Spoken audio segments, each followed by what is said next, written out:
but good to have you guys here. But yeah, feel free to introduce yourselves. All right, yeah, I'm Rebecca. I'm almost 24. I'll be 24 next week, which is repulsive. I work for NBC News and I was born in Los Angeles and I still live here. Cool. I'm Lou. I'm 23, which sounds old. I'm originally from Santa Barbara, California, but I live here in LA. I'm about to move to Chicago. So if you know any Chicago area coffee shops that are 10 out of 10, please let me know. I have a cat, as previously established at the beginning of this conversation. And yes. Oh, I was the editor-in-chief from 2019 to 2020. I don't know if that was necessary to add, but that's yeah. So right before me was Lou, and then right before Lou was Rebecca. So thank you guys, thank you all for introducing yourselves. How this format will go will be a little bit more about how Lou and Rebecca have experienced reporting on the Panther, and then going into how their lives are now. With Rebecca at NBC and Lou going to Northwestern. And then we'll open it up to more of career advice and questions that you guys might have at the end. So yeah, first question is very basic. Tell me about your time at the Panther, and if you guys have any memorable experience, whether that be ups or downs. Sure. Rebecca, do you want me to go first, second? Go for it. Okay. Go for it. I had, I'd say, fairly an untraditional relationship with the Panther. I transferred to Chapman as a sophomore, and I joined the Panther in the beginning of my sophomore year as a news writer. I was with the newspaper for that semester. I then left. That following semester, I was hired by the Hollywood Reporter, so I took a step back from the newspaper. I did not return to the Panther until the spring of my junior year, so I was gone from the newspaper for about a year and a half. I joined the staff in my junior year as the news editor, and then was hired as editor-in-chief, served as editor-in-chief from 2019 to 2020. And yeah, my Panther experience was really intermixed with working for the newspaper and then also working for professional publications. So it wasn't the most traditional start as a writer and work your way up kind of experience, but I was really happy with how my Panther experience unfolded. I highlight good, bad, and in between. My Panther experience, and I think it's fair to say that every editor-in-chief has a certain story or a couple of stories that really define their time as editor. Myself, one of them, because I mean, the white supremacist stuff was, rampant.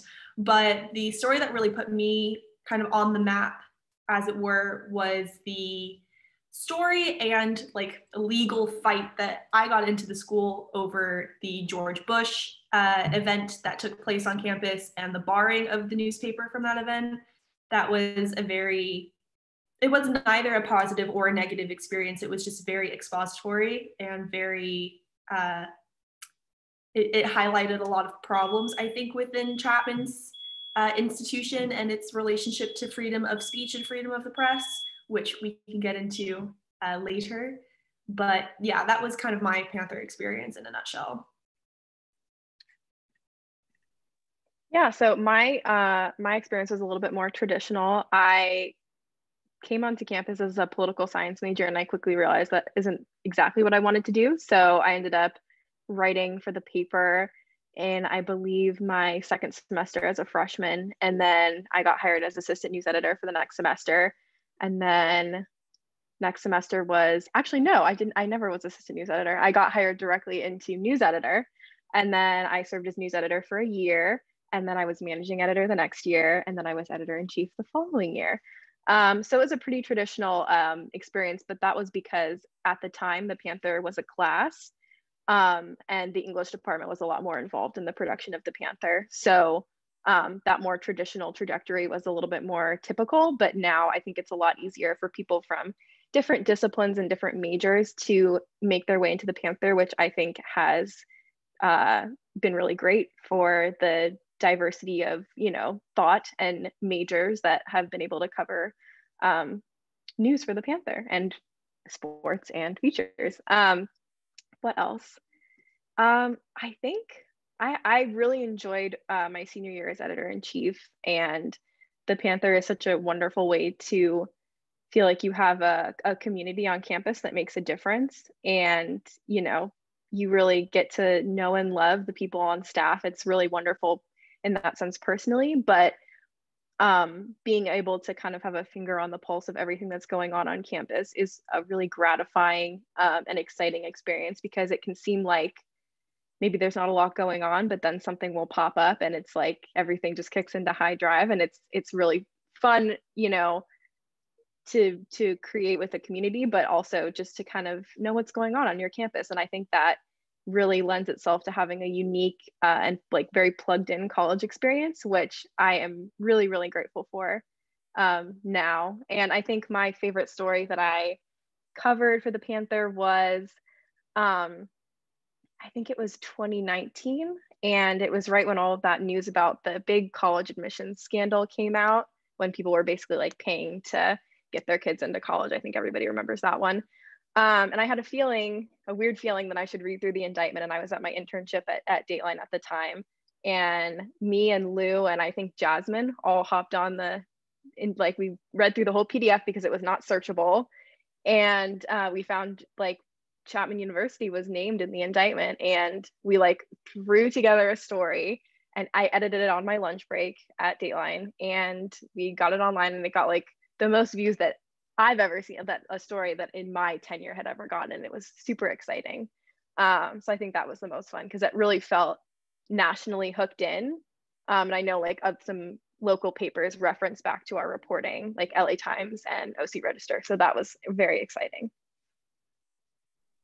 Yeah, and whether it be any controversial stories that you guys have covered, or just high profile stories like that where you're doing investigative work, what are some barriers that either of you have found yourself running into when reporting on these topics, and how did you overcome them? That is a good question. I think my experience for kind of raise your hand. Is there like a raise your hand thing on Zoom, or like just like a show of hands? Raise your hand if you aren't like super aware of the fight that the Panther got into with George Bush's office. And I see like a hand or so. Okay, so there's a couple. In a super, super brief nutshell, basically this newspaper was barred from attending and reporting on an event on campus where George Bush was in attendance.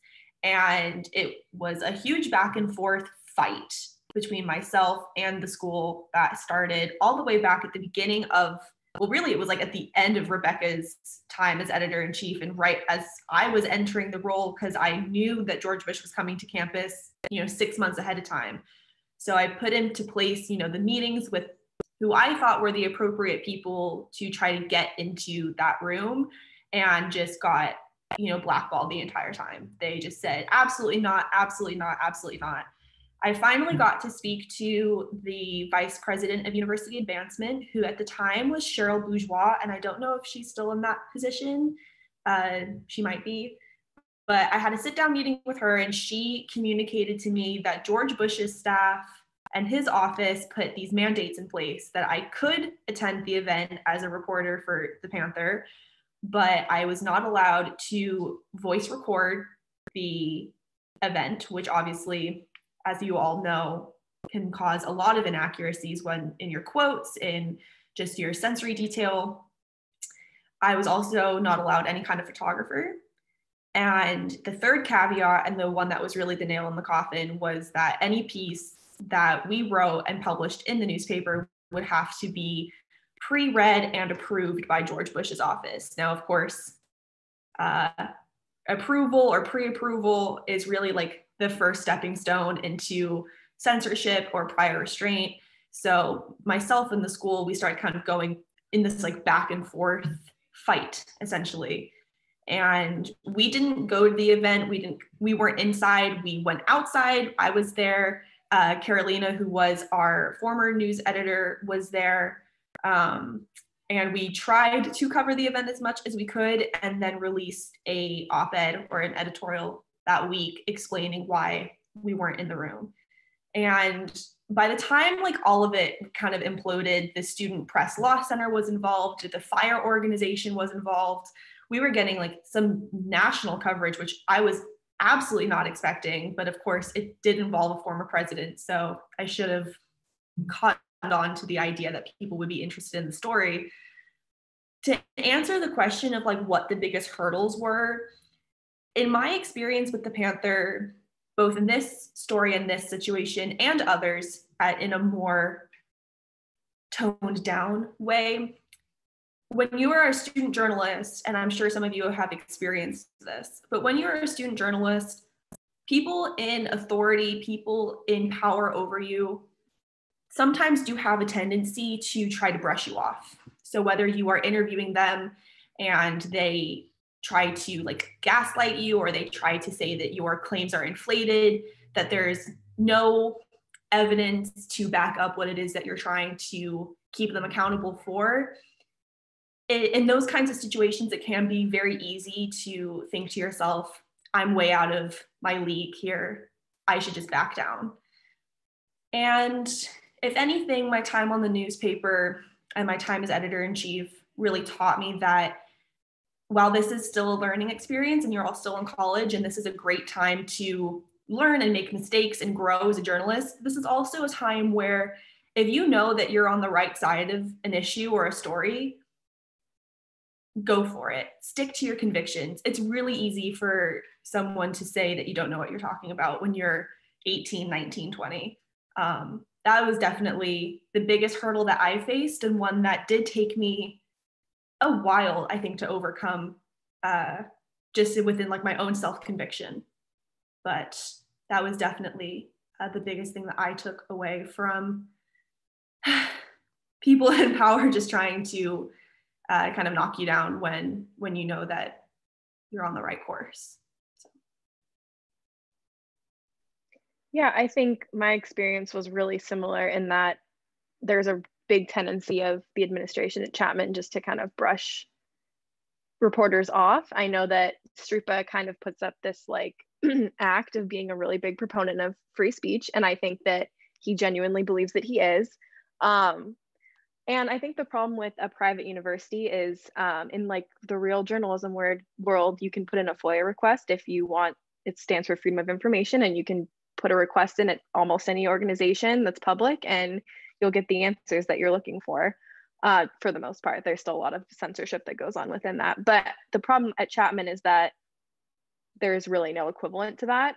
And you are kind of dependent on what your administrative sources tell you, and you have to take that at face value, which is, I think, a really big barrier in, being able to be like a free press, a free student press. But what I learned is that there really is a fine line between having a good working relationship with the administration and giving them too much of a platform, because I felt like I really had to suck up to Strupa in order to get what I wanted and to get information. There were two stories where I felt like that really, was evident. And the first one was, I don't know if anybody remembers like the Koch brothers and their involvement at Chapman. That's like way before everybody's time, and that makes me like feel so ancient.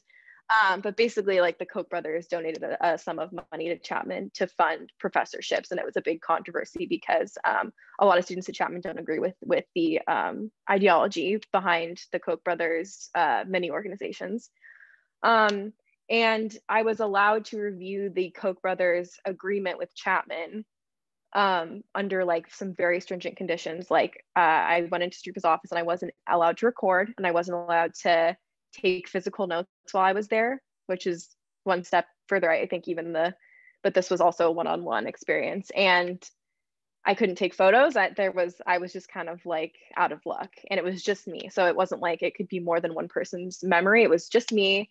And I felt like that was a really unfair, taking advantage of a student journalist. But again, there really wasn't much I could do, because he was kind of doing me a favor in even letting me view this agreement. But I think that kind of just highlights the issue of reporting at a private university. And I know Lou mentioned the Student Press Law Center, and I think that when those sort of things come up, I don't really remember how I handled that because I think it was towards the end of the year as managing editor, and I don't think there was a whole lot of time left to fight for it on the clock.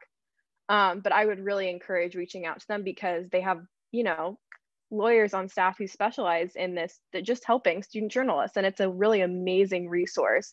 And I know that we used it several times in my tenure at the Panther, and it was really helpful to not maybe completely break down those barriers, but figure out creative ways to get around them and to make things a little bit easier. Unfortunately, reporting at a private university, there are just some kind of cemented in things that don't go away. But back to my earlier point about giving the administration too much of a platform, I got really tired like midway through my senior year of just sort of like quoting whatever, excuse my language, like bullshit that administration would kind of roll out in statements. Because I felt like whenever I got an email from Stroop, it was always this really carefully crafted statement. And I didn't always want to quote I didn't want to quote any of it most times because it was just not something that I felt even like represented Chapman's side of the story. It was just kind of like this manufactured PR statement. So what I kind of did is I would just paraphrase. And so I think that is like the power that you have as student journalists. You don't have to give a platform to PR spin. It's not part of your job. And if you paraphrase it, it's got essentially the same meaning if it's one of those like manufactured statements. So don't be afraid to not like paste the entire statement in there that you're getting from whoever. It's not necessary to the integrity of the story, and you can get your point across just as well without compromising like I don't know how to really put it, but it's you don't have to give a platform to anybody that you don't feel is integral to the story. And I just kind of felt like in the past the Panther had just included a lot of quotes from administration that really didn't need to be there. And I know that seems like a small thing, but I think it's a way to sort of take agency back and not just be letting them kind of roll out these statements to you. No, that's a really good point, because something that I've been doing especially is whenever senior staff or administration hosts an event, a university-wide event where the link is sent to everybody and anyone can hop on, you can tell the type of rhetoric and the type of dialogue is much different than if you're interviewing them one-on-one. So what I personally do is I always make sure, even if they send a statement, be like, hello, can we please set up a time to talk about this in further detail? I'd like to ask. And then the type of topic we're going to be discussing, because whenever you get those one-on-ones, you really get the actual motivations, the real reasonings, and the more walls are broken down in a context where they don't have to be very PR oriented. So that's definitely a good point, Rebecca. And now looking kind of outside of work from the Panther, but still within your collegiate career, can you guys tell me about internships and external or freelance journalism work you guys have done? I know you've mentioned a little bit, but feel free to go into a little bit more. Sure. Rebecca, do you want to go first, or do you mind? Go for it. No. Okay. So my first internship experience during my time at Chapman, I was going to say on the Panther, but that was not the case. My first internship experience was in the spring of my sophomore year. I was hired as an editorial intern at The Hollywood Reporter. I was there as an intern for 6 months, and then I did some work for them after my internship came to an end. So all in all, I was there for just shy of about 11 months. After that, I interned at Los Angeles Magazine. At the same time, I was also hired as an intern at Miss Magazine. I turned down that job because trying to do 2 internships at the same time, like, not a good idea. Don't try it. No one needs to do that. You need sleep. And then I was hired as an intern at NBC News LA. I was assigned to the investigative reporting team. I technically was only an intern for about 3 weeks. I was then hired as a full-time researcher.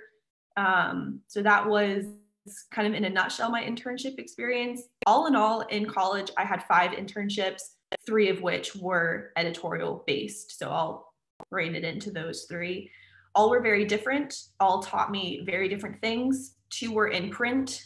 1 was broadcast. I highly recommend to all of you to at least dabble your toes in different journalism mediums while you're in college. I think the best part of the internship experience, and you just have to swallow the commute, like it sucks, but like that's the nature of it. But the best part of the internship experience for me was the exposure. It's a fantastic way to introduce yourself to the professional world of journalism while still having the flexibility that college provides. It's also a really good way to figure out if professional journalism is something that you want to do. Professional newsrooms are very different to college newsrooms. There's, each newsroom is different in and of itself as well. There's different hierarchies, there's different structures, there's different schedules and ways about doing things. But I think that it's a really valuable experience to figure out if like journalism is what you want to do. If you can look at someone at a publication or at a network that you're with and say, I can see myself doing that job, or I want to try to learn this skill set. And the great thing about internships is that they do come to an end. You're not locked into a job like you are in post-grad. So that is also a great asset to internships. I always have gotten questions about how I landed my first internship. So I will address that really quickly. I was a news writer for the Panther at the time, and I was covering an event at Dodge. And one of the executive editors at The Hollywood Reporter was speaking at that event. And after the event, I went up and I talked to him. I interviewed him for the story. And after the interview came to an end, we just started chatting, and he gave me his business card and he said, please email me if you're ever interested in an internship. I emailed him 2 weeks later, I was hired. And I use that example because I just think it's really important to highlight that you never really know like when an opportunity is going to present itself. And I'm not saying like you need to carry copies of your resume with you, but I think it is always really important to know that when you are on the job, whether that's with Chapman and whether that's with the Panther, whether that's with Chapman News, whether you're representing a professional publication, you never really know who's there and who's watching. So I think it's a really valuable thing to just keep in the back of your brain, just to say like, hey, I'm representing more than just myself in this situation. Because in my case, it landed me my first internship, which opened the doors to so many other things. As I said, I was hired by NBC News like 3 weeks after I was hired as an intern to be a full-time researcher, which doesn't happen often, but was a huge honor. I now work consistent freelance for LA Mag, which is a publication I used to intern for. So all of these things are really interconnected. I knew people at Los Angeles Magazine because I'd met them when I was working for the Hollywood Reporter. And you'll find this in different areas as well. But the Los Angeles journalism community is very small. So I think that's also something to keep in mind because everyone kind of knows everyone. So that was really my internship experience in a nutshell. I'm happy to answer any questions that you guys have about the internship process or like how to go about finding internships, but we can get into that later. Yeah, so I had a little bit of a different relationship with internships when I was at Chapman. And some of you here might share this experience. I had to work to put myself through college. So with the Panther, I always had to have one additional job. So that can make it really hard to fit in an internship. And I think that it's unfortunate because a lot of the internship industry caters to people who are able to take free time to have an internship. And that can make things really disheartening and really hard to navigate. And so I always felt like it would kind of be impossible for me to get an internship because I just didn't have the time and the resources. And that's why I think it's really important to seek out paid internships. I am a big proponent of never giving away your time for free. And I know that sometimes people choose to do unpaid internships because it works with their schedule. But I always feel it feels a little bit like taking advantage of students to me. So there are plenty these days of paid internships out there because there are a lot of laws in place now that prevent students from being taken advantage of. You either have to get class credit, which is a way that a lot of companies will kind of skirt around paying you, but there are plenty of paid internships out there. And I think that if you're someone who's struggling with being able to like afford having an internship, which is a weird thing to think about, then you should look for those opportunities. NBC News, both local and network, has paid internships. And I found my one and only internship, my junior year. A professor sent it around and I looked at it and saw that it was paid and decided to apply. That wasn't the only reason. I have always loved like long form broadcast news, and I was really interested in that. So I decided to apply. I did not think I would get it because it seemed like a very lofty goal for someone who just had the student paper on. And I had written a little bit for the LA Times as well, but that was all I had on my resume. And I thought, you know, I'm really unqualified for this. And I ended up getting it. And I think that goes to show you that, you know, seek out paid internships if that's something that works better with your life and your schedule. And don't be afraid to apply for internships that you think you're maybe not qualified for. I can tell you that I now actually am one of the internship coordinators at Dateline. So like I will help like look at resumes sometimes, and I like manage all the intern schedules and I interact with them on a daily basis. So if you ever intern at Dateline, chances are you will be talking to me every single day. And what I can tell you is that a lot of times what gets looked at during the internship process is not necessarily like all of the things that you have on your resume, but it's about how well you do in the interview. And if you have sort of like the basic skill set to do well at you know, a news internship. And a lot of the things are not what you know, might be thinking. It's not how many clips you have. It's not how many different places you've worked for. It's, you know, do you seem like you'll be level-headed under stress? Do you have a basic knowledge of the like court system? Do you have like a basic skill set that lends itself to whatever type of internship you're applying for?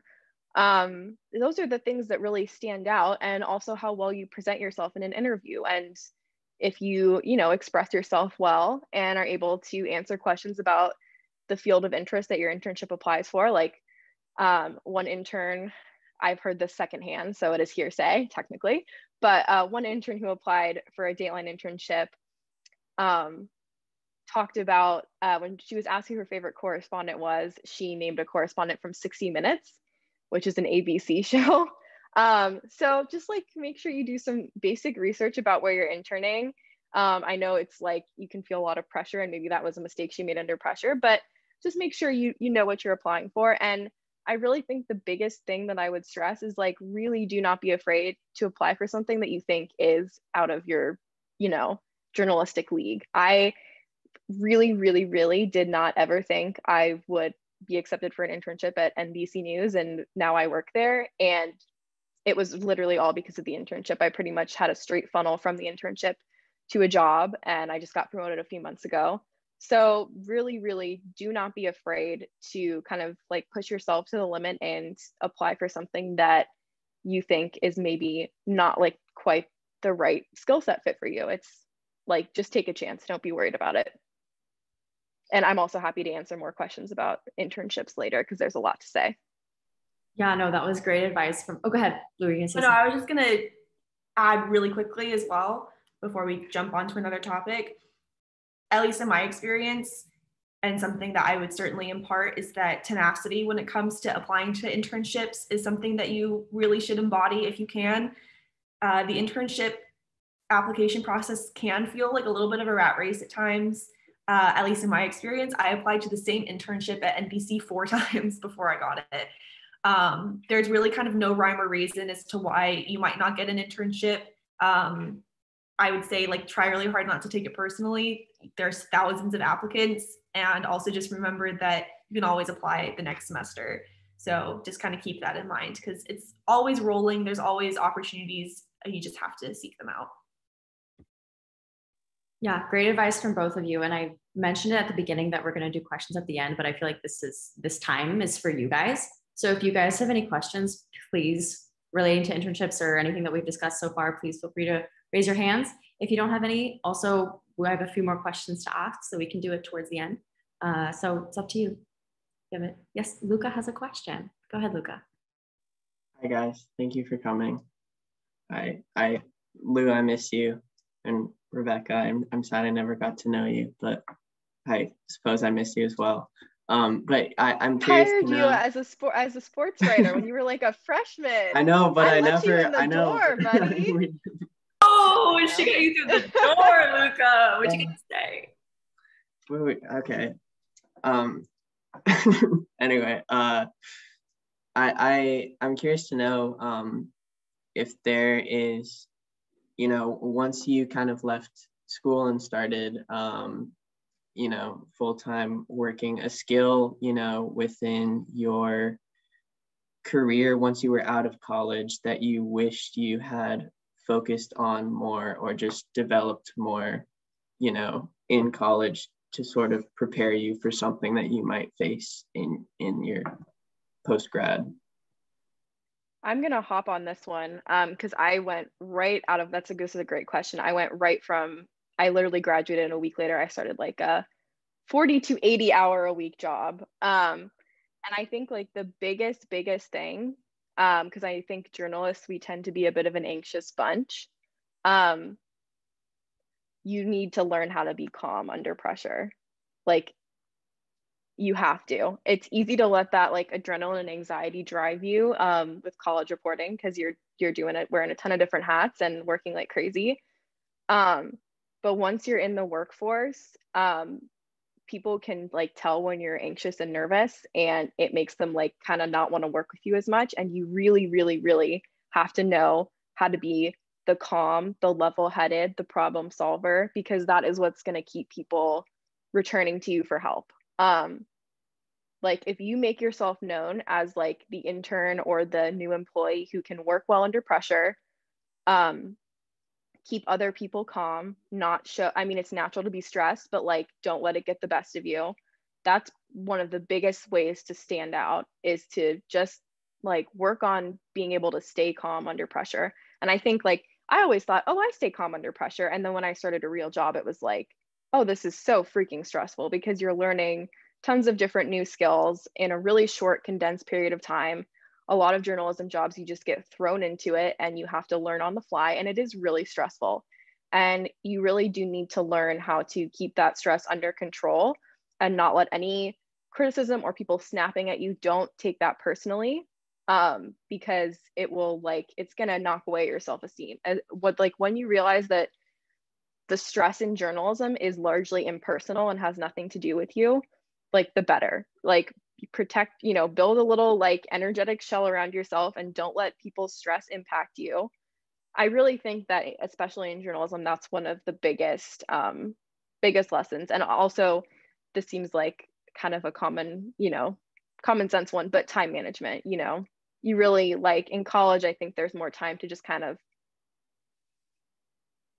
you have time in between classes, it's up to you to decide like what you do with that time. And I know sometimes I would just like let a couple hours go by without doing anything. I think everybody can be guilty of that at times, but when you're in a full-time job, you really have to be conscious because not every job will allow you to work overtime, and you have to figure out how to get all of your work into an 8-hour day. And that can be hard as a journalist. So, and not only that, not just thinking about not, affecting your company with overtime, but like having a personal life and having a social life is really important. And you can't make your identity your job, because that's not healthy, and you'll get burnt out so quickly if you do that.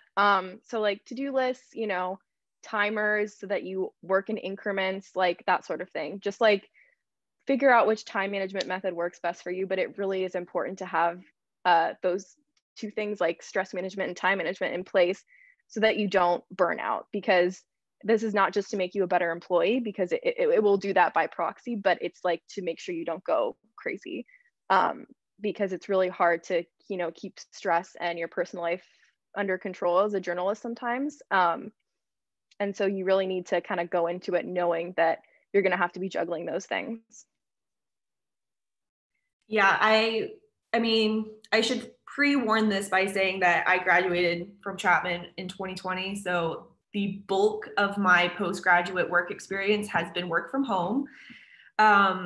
So with that in mind, the time management tips and tricks that Rebecca shared, I just like, I just want to emphasize them and like write them in big, bold cap letters and like put them across the screen, because it really is so true. Burnout as a journalist is real. Like, I'm just going to be like straight up with that. This job, if you let it, can be very, very consuming. I'm sure that some of you have been guilty of like checking your email at like 11:30 midnight because you're just like, I'm on my phone, I'm just gonna check. And then you check and then you start working. And it's like, no, you need to sleep. If you ever get kind of wrapped up in the day-to-day craziness of a journalist, just remember that you need to take care of your 5-year-old self. That's something I absolutely wish I had learned before not only entering the workforce full time, but also just as someone who is a 1 Enneagram wise, if all of you are still doing the chart, and someone who, like, we all, I think as journalists, do kind of uphold this work ethic of, I want to shoot for perfectionism. And while that's a great thing to strive for, no job is worth like killing yourself for. So I just say, like, identify what it is that you need to do to like give yourself 45 minutes a day, if you can, to like be off your phone, decompress, whether that's like going for a walk or like making yourself some tea or like putting on an episode of a show. Like, it is so important to just like have a, like, take a beat. If my like senior year self could hear me say that, she'd be like screaming. My staff will know, people who are on staff with me will know that like I was the first one in the newsroom and I was the last one out. But like, sometimes if you're having a bad day, you just need to say, I'm done. And like, don't feel bad about it. So yeah. Oh my God. If my 20-year-old self had heard that, I would have saved myself like so much stress. But yeah, that's pretty much it. Yeah, I've been telling, I think I told Luca, I was like, every single time I hear that Outlook notification, just tremors, fear. I'm just like, okay, what's new? And I just like jump onto my email. But yeah, no, those were both great pieces of advice. Does anyone have any questions that they'd like to interject and just ask, or shall I continue? Up to you guys. Yes, Maddie, go ahead. I just have a question. I know you guys sort of like jumped right into working, but I was wondering like if there's, I don't know how to word this, like doing sort of like freelance type things, or, you know, keeping like what you want to be writing going like while you're working at these other places. Because I know like freelancing is kind of something I wanted to get into, but I don't really know anything about doing that. I can answer this. I freelance for 3 different publications currently.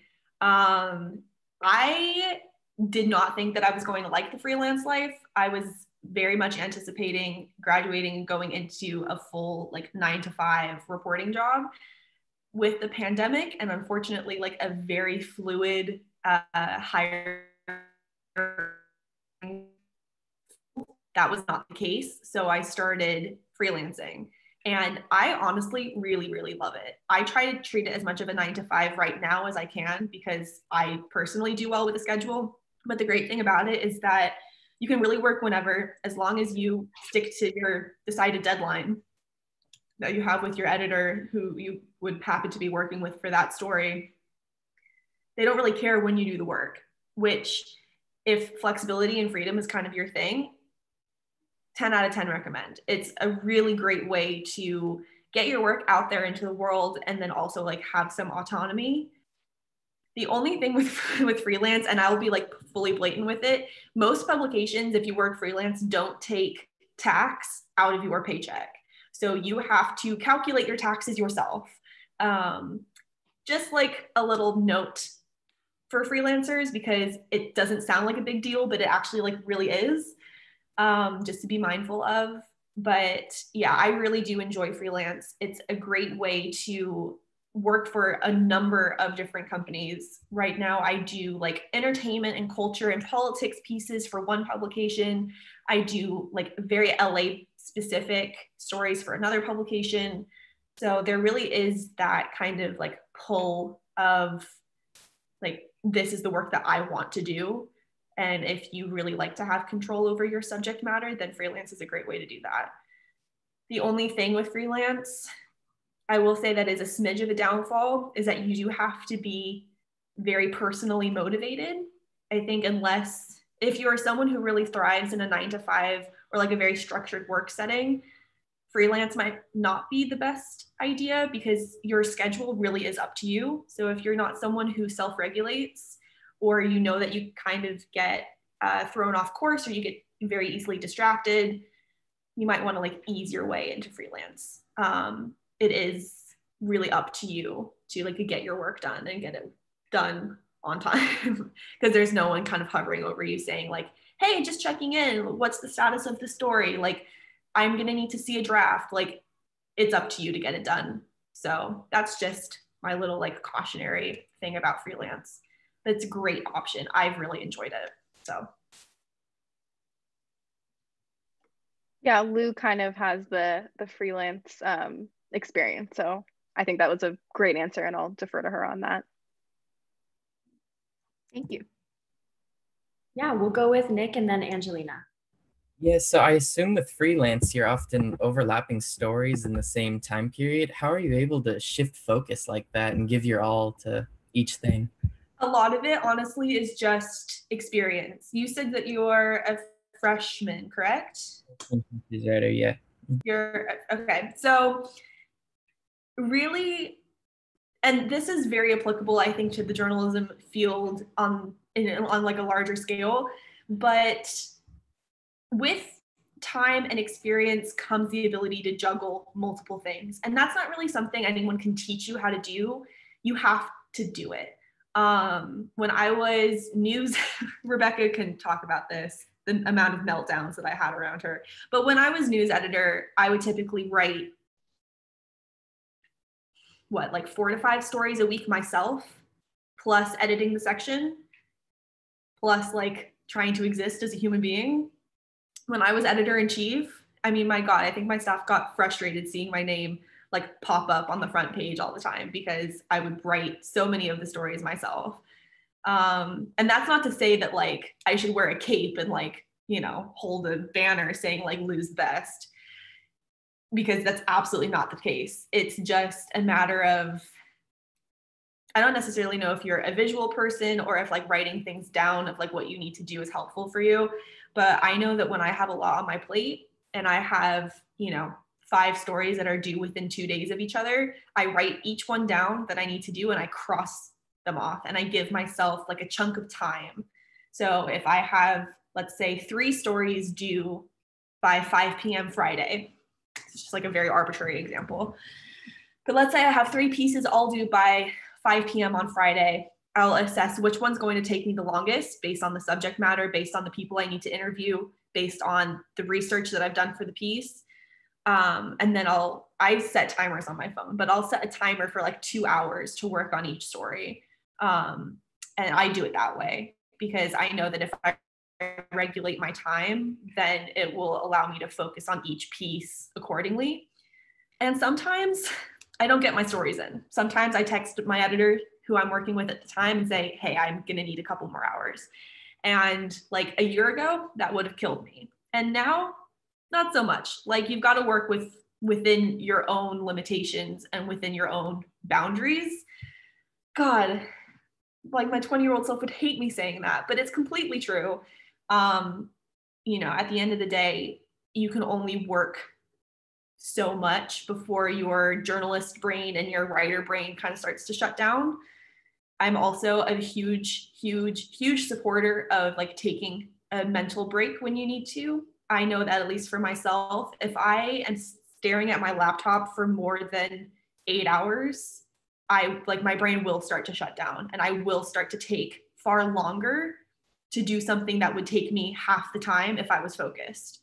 So I'm a big proponent of like, take a 10-minute break every 2 hours. Just do it. Go outside, put your phone in your pocket and like walk around the block and then come back to your work. And like, that will change the way that you approach having a lot to do at the same time. So yeah, take a break, balancing, writing stuff down. That's how I kind of keep it all together. I'm not saying that like that's exactly what you need to do. Everyone has their own style, and it's just a matter of kind of finding it with experience.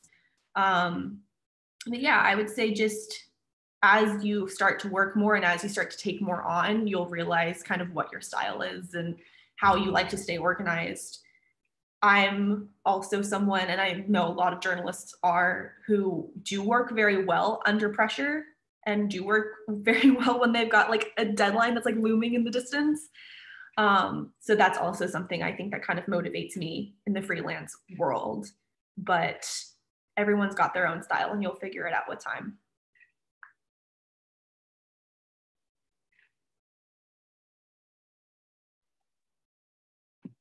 Okay, I just wanted to ask, like, Lou, you said that you had like 3 different things, like 3 different publications that you were freelancing for. So I wanted to ask you, like, how did you get started with them? Did you like email them and like with like some pitches or something, or like how did you make that first like step? Yeah, so I currently work for Los Angeles Magazine. I freelance for them. I was an intern there in the summer between my junior and senior year. So I had that established relationship with that publication already. And then the other 2 publications, it was a rat race for me, honestly. I spent upwards to a month just sending out resumes everywhere. And the 2 publications that I now work for, in addition to LA Mag, I found on LinkedIn. And I just sent in my resume and hoped for the best. And they just happened to be one of the like, I mean, God, I don't even want to know how many jobs I applied to in my post-grad month. But I think probably my experience with LA Mag is a little bit more specific. To get my internship with them, I emailed their editor, who was listed as their internship coordinator on their website, introduced myself, sent my resume, a couple clips from the Panther, and introduced myself that way. And then it was really only because I had that internship that I was able to cultivate that into a freelance gig. A note about emails and email etiquette while it's on my mind. Emails are such a huge proponent of what it is that we do. And even if you're emailing someone and they like don't address you by name and their email is full of typos and it's like thunks sent from my iPhone, keep your email etiquette up. Like it is especially if you have never met someone in person and you're emailing someone for the first time, or you're establishing a professional connection, your email etiquette is your first impression. And if there's a bunch of typos, if you spell their name wrong, if it's too long, like they won't want to read it. They won't. I have received a couple emails from people within my career who have like asked for letters of recommendation for me, or have asked me for like, can you reference me for this job, or can you introduce me to this person? And their email etiquette hasn't been up, and I've said no. And I'm not saying that to sound pretentious or to say that there's, people out there that don't deserve that help, because they do, but your email etiquette is everything. And I would just be remiss if I didn't say that.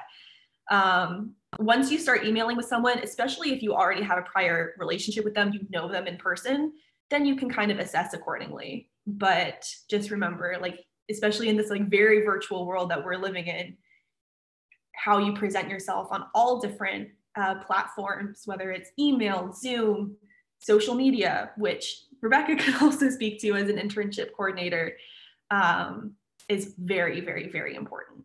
So that was a little bit of a tangent off of your initial question, but I hope that answered it. Yes, thank you so much. Okay, good. Yeah, I'll just kind of piggyback off of like email etiquette and social media etiquette.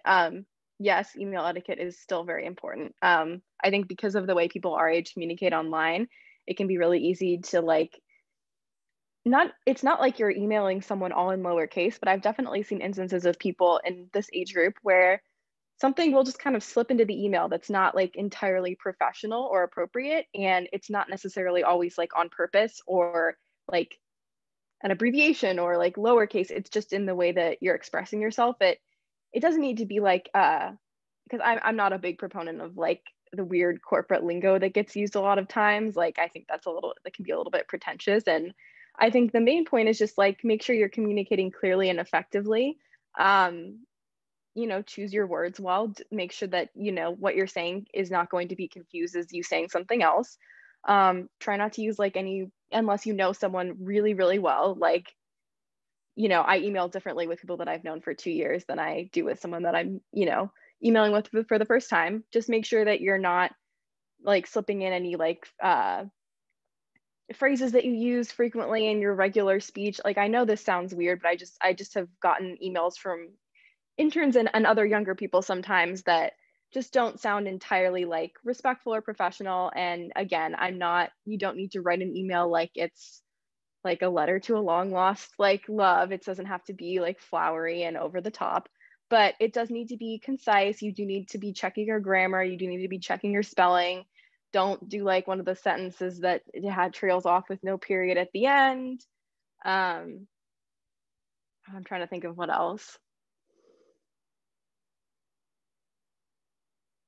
Yeah, sometimes I've had interns email me like we're texting, and again, I like Lou, I don't want to sound like pretentious or condescending, but it does feel a little bit disrespectful when it's someone that you haven't met before and they're just kind of like texting you or emailing you like they're texting a friend.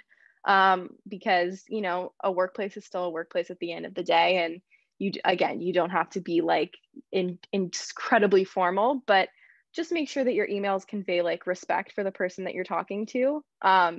Because you would want that same respect in return. I'm not even talking about like seniority here. I'm just talking about like, just make sure you're addressing somebody how you would want to be addressed.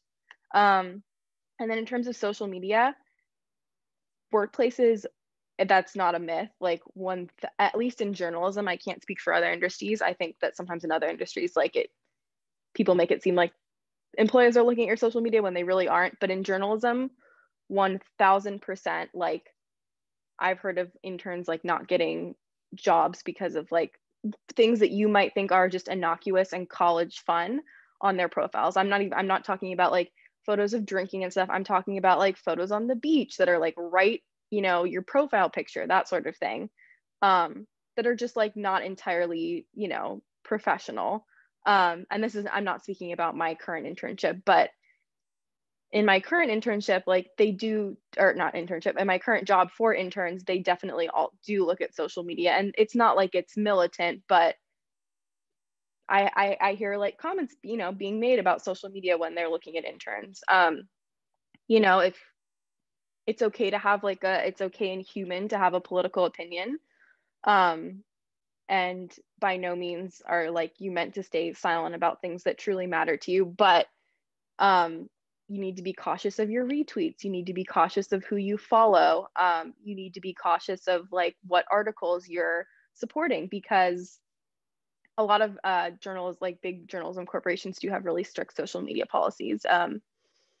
And you just need to it's always advisable to, like, before you start applying to jobs, just go through all your social media. And if you tweeted something like kind of stupid 5 years ago, it's probably best to delete it, even if it's not something that you think is like damaging. You just kind of want to have a clean and professional social media presence, and don't take your personality out of your social media. Like, I don't just post news stuff on my Instagram, but you do need to be careful what you post, and some things that seem like they're just sort of like college fun to you can kind of negatively impact your applications later. And if anybody has any questions about that, I can definitely answer them.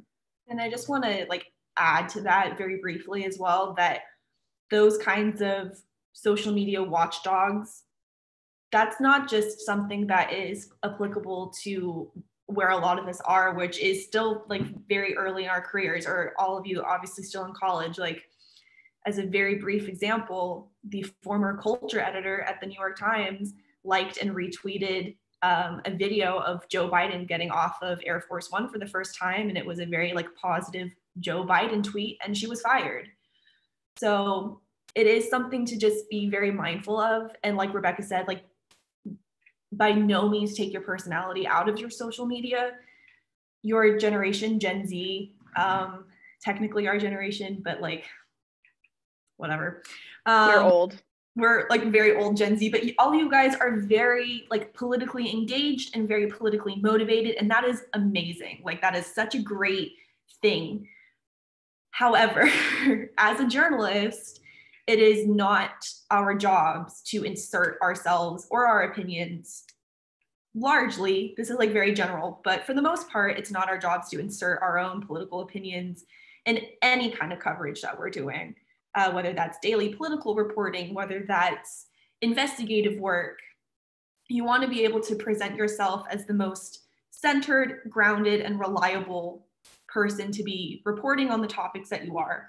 So just another little thing to keep in mind. It's not just applicable to where you all are in your careers now. It's like things that impact people who are 5, 10, 15 years into their careers. So just something to keep in mind. Yeah, thank you both so much. I don't want to take up any of anyone's time since we're supposed to end around 7:30, but does anybody else have any questions they would like to ask Lou and Rebecca before? Okay, we'll go. Is this okay, guys, if we go a little bit over? We will stop at 7:40 if that's okay. Cool. Juhi, we'll go with you first, and Luca, if we have time, we'll go with you. I was just curious, like, since you're Lou, you're going to Northwestern, like how do you decide whether you want to go like straight into the workforce or if you want to go into grad school and like further like your journalism educational career? Definitely. Mine was kind of situational. I'll be very brief. When I was a senior in high school, when I was a senior in college, Columbia's journalism program reached out to me in the fall of my senior year and basically just encouraged me to apply.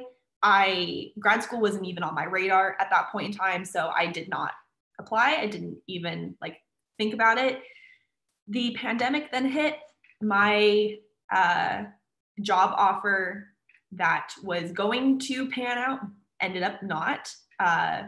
Reality for a lot of 2020 graduates, unfortunately. And so while I was able to really hop into the freelance world really easily, I did think to myself, would this be a good opportunity to vet the idea of grad school? Now, having said that, this isn't like the best tactic, and I'm like the first person to admit it, but it's my tactic. It's not great. I really did not want to go to graduate school if it wasn't one of the best journalism graduate schools. And not to say that's because of like my experience or skill set. It really more boils down to the fact that grad school is a time investment and it's a financial investment. So those are two things that you have to be very mindful of. Graduate school in the journalism industry, like 97% of the time isn't required. So it's also something to keep in mind. The aspects of graduate school for me that really pulled me into it, I mean, of course, Medill at Northwestern is the best grad program in the country. So like, I would feel kind of like an idiot not to go. Having said that, I was able to go because I got a merit scholarship. So that kind of took a lot of the financial concerns off the table for me. It is also opening me up to the entire East Coast market, which is a huge window that gets opened up because for all of us, mostly we have only engaged with the Southern California news market is small. I mean, I'm not going to deny that it is much smaller than your East Coast market.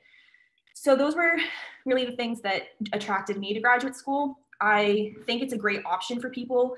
I wouldn't recommend it if you think, oh, I don't know what I'm doing with my life, so I'm just going to go to grad school, because those questions that you're asking yourself about your life will like still be there after grad school. For me, like I do have a really specific idea of what I want out of my career. I want to be a social justice and investigative journalist. Like I have a plan and like I have an idea of what I want out of my career. So I would just recommend that like if grad school for journalism is on your radar, to like really be aware, especially of like the time and the financial investments, to remember that there are some publications and there are some news organizations that do pay for their employees to go to graduate school. That's also something to keep in mind. The timing of it can really be up to you. The timing for me worked out really well. I'm really glad that I didn't go to grad school right after. undergrad because it would have all been online, which unfortunately, as you all know, is like not a ideal learning experience. So I'd say like if grad school is something that you want to do, just make a pros and cons list. That's what I did. I don't think it's a bad call. I just think that it's just something that requires a lot of intention. So yeah, I want to add to that and say that I think what the decision that Lou made was great, and that she waited before she immediately applied to grad school, because I also was considering going to grad school, and I'm really grateful that I didn't, just for my personal circumstance, because a lot of the people that are getting hired entry level at NBC News right now did not go to grad school. The older generation did for sure, but I know a lot of my colleagues did not go to grad school. And I, again, yeah, if it's one of the better grad schools, then absolutely. But I think if you're considering it, you should definitely like play the employment field first and see what you can get hired into. And if you like it, don't go to grad school just like cold without even knowing if this is actually what you really, really want to do as a career, because the Panther is incredible preparation, but it is not the same. It's very close. Like, it was such a wonderful experience, but you really doing it like 9 to 5, sometimes like 6 a.m. to midnight, is completely different. And I would really advise you to, like Lou did, get out there and see what you can see and do what you can do before you make that decision, because it's a big, big financial decision, even more so than it is a time commitment. And sometimes you'll find that the jobs you're thinking you'll need grad school experience for, you may not. And it is really just dependent on what you're interested in. That's pretty much it. Thank you. Yeah, and kind of, I just want to piggyback off of both of you guys real quick. What I recommend for everyone, what I did is I applied to grad school, but I was also applying to different jobs. And some of you might know that I'm going to be a producer in residence in Tampa, Florida, for a CBS affiliate. And I'm very excited. So yeah, that starts in late June. But what I mean to say with this is spread your wings, apply wherever you feel like your best fit, wherever you're actually motivated and you feel yourself passionate and aligned with their organization, and never hesitate to reach out to people on LinkedIn, even if it's just for an informational interview. Those go very far. And if you guys have any questions about that, feel free to reach out to me. And if it's okay, Lou and Rebecca, is it all right if they reach out to you as well? Perfect. I will send. Absolutely. Thank you. Do you guys have a preference for contact information that they can reach you? I'll put my my stuff in the chat right now. Perfect. Thank you so much. Same. I personally do prefer email. That's just my weird thing. Of course. But I always used to say to my staff, I'd sit in the chair. Oh, you guys don't have the newsroom anymore. I'd sit in the chair and I'd say, if you text me, I'll read it. I might not respond, but I'll respond at some point. Is like the credence of any journalist. So, but yeah, please feel free to reach out with any questions. Thank you both so much for taking time out of your nights to come chat with us. Thank you everyone on staff for joining us to this discussion. Hopefully it was useful. Hopefully you learned a few things, and definitely, Luca, I'm so sorry we couldn't answer your question, but you can do some emailing after. Okay. I just want to add one more thing and say that, like, I know it's really different and untraditional right now, but like, hopefully some of you that are younger will get to be back on campus reporting. Like, please enjoy your time as a student journalist. Like, it's so fun. I literally look back on my time at the Panther as like some of the most like fun I ever had in journalism. It is so like liberating and exciting, and you have so much freedom to like, I'm sure Jeff, I don't know if Jeff's still the advisor, but I'm sure he says this all the time, like, take risks, like, do what you want. You can. This is your paper. Like, it's literally yours. Nobody can really tell you what to do. And that's something that you're really not going to get again, probably in your career. So like, please enjoy it. Please have fun. Like, it's such a wonderful opportunity. And I'm so excited to see like so many people interested and on board and doing it. It makes like genuinely like makes my heart so warm. So please enjoy. And it's like the best, college experience ever. So I just want to say that cheesy, gross thing. And we'll be done after that. I also just want to end very briefly by just saying, I just wanted to commend all of you for doing such a great job this year.